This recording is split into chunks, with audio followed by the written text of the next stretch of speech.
결론부터 말씀드리겠습니다. 이번 주 코스피를 7천 턱밑까지 밀어올린 건 외국인과 반도체 딱 두 가지였습니다. 지난주 반도체를 팔고 코스닥으로 갔던 돈이 일주일 만에 정반대로 역주행한 거죠. 그래서 코스피는 주간 11% 넘게 폭등했지만 개인이 몰린 코스닥은 겨우 0.4%. 사실상 제자리였습니다. 지수는 불기둥인데 내 계좌는 왜 이렇게 조용할까요? 오늘은 이 돈의 역주행을 3개의 단서로 추적해드리겠습니다. 먼저 이번 사건을 한 문장으로 정의하겠습니다. 지난주와 이번 주 시장이 완전히 뒤집혔다는 겁니다. 지난주 반도체를 팔던 그 외국인이 이번 주엔 3조 원어치를 사들이며 코스피를 주간 11% 넘게 끌어올렸습니다. 딱 일주일 만에 정반대 반전이죠.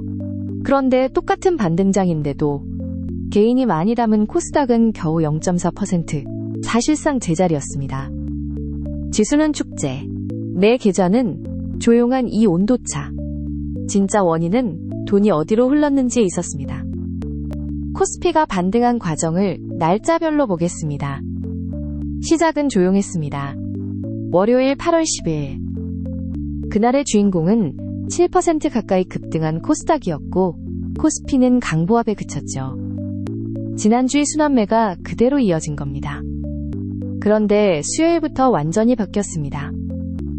미국 물가가 진정됐다는 소식에 외국인이 반도체로 돌아오면서 코스피는 수요일 3.68%, 목요일 3.56%씩 연달아 폭등했고 금요일엔 장중 7,000선을 넘어선 뒤 6,977로 마감했습니다. 5거래일 만에 무려 700포인트 넘게 뛴 겁니다. 그런데 이 급반등을 이끈 건 시장 전체가 아니었습니다. 첫 번째 단서. 이 반전을 촉발한 방아쇠는 미국 물가였습니다. 현지 시각 8월 12일 나온 미국의 7월 소비자 물가는 1년 전보다 3.4% 올라 6월에 3.5%보다 둔화됐고 예상에 부합했습니다. 다음날 나온 생산자 물가마저 보합에 그쳤죠. 물가가 잡히고 있다는 신호에 시장은 연준의 금리 인상이 끝났다고 봤습니다. 9월 동결 가능성은 67%대로 높아졌고 미국 S&P 500은 사상 최고치를 새로 썼습니다. 이 금리 인하 기대가 만든 훈풍이 그동안 눌려있던 한국 반도체로 흘러든 겁니다. 두 번째 단서. 그 돈이 실제로 어디로 들어왔느냐입니다. 답은 반도체 대형주였습니다. 외국인은 금요일 하루에만 유가증권 시장에서 3조 원 넘게, 목요일에도 2조 원 넘게 순매수하며 이달 들어 처음으로 사흘 연속 매수에 나섰습니다.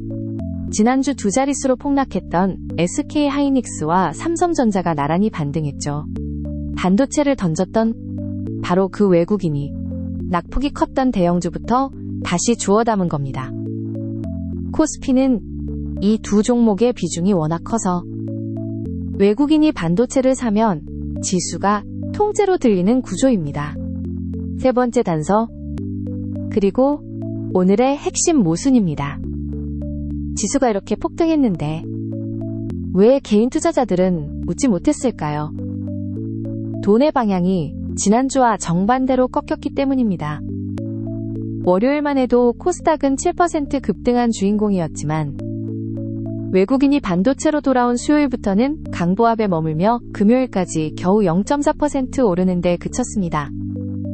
같은 날 코스피가 2.4% 뛴 것과 확연히 대비되죠. 게다가 개인은 금요일 하루에만 2조 원 가까이 순매도했습니다. 외국인이 산 대형주는 알았지만 개인이 들고 있던 중소형 성장주는 소외된 전형적인 역순환매였던 겁니다. 그렇다면 이 반등을 믿고 따라가도 될까요? 균형을 위해 낙관론과 신중론을 모두 인용해드립니다. 저희 의견이 아니라 증권가와 언론의 시각입니다. 먼저 이어질 거라고 보는 쪽은 미국 물가가 잡히며 금리 인하 기대가 살아있고 외국인이 사흘 연속 대규모로 사들였으며 반도체 업황 우려도 한풀 꺾였다는 점을 듭니다. 반대로 신중해야 할 근거도 뚜렷합니다. 외국인 수급은 하루만 해도 뒤집힐 수 있고 5일간 700포인트나 오른 만큼 단기 과열 부담이 있으며 코스피만 오르고 코스닥은 소외되는 쏠림은 반등의 체력이 얕다는 신호일 수 있다는 겁니다. 그래서 최종 판단입니다. 다시 강조하지만 매수나 매도 권유가 아니라 조건에 따른 시나리오입니다. 먼저 상방 A안입니다. 외국인의 순매수가 다음 주에도 이어지고 8월 하순 잭슨홀에서 금리 인하 신호가 확인된다면 코스피는 7,000선 안착을 시도할 수 있습니다. 이 경우 소외됐던 코스닥으로도 온기가 번질 수 있죠. 반대로 하방 B안입니다. 외국인이 하루 만에 매도로 돌아서거나 단기 과열 부담이 커지면 7,000선 문턱에서 되밀릴 수 있습니다. 핵심 변수는 단 하나, 외국인이 반도체를 계속 사느냐입니다. 마지막으로 이 코너는 이제부터 매주 고정입니다. 다음 주 꼭 확인해야 할 지표 3가지. 첫째, 외국인의 순매수가 이어지는가.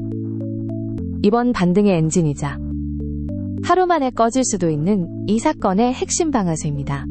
둘째, 코스피 7,000선을 지켜내고 소외됐던 코스닥으로 온기가 번지는가. 지수와 내 계좌의 간극이 좁혀지는지를 보는 겁니다. 셋째, 8월 하순 잭슨홀 심포지엄에서 나올 연준 의장의 발언입니다.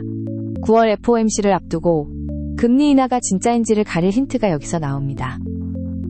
이 3가지만 체크해도 시장의 운전대가 어디로 꺾이는지 먼저 보실 수 있습니다.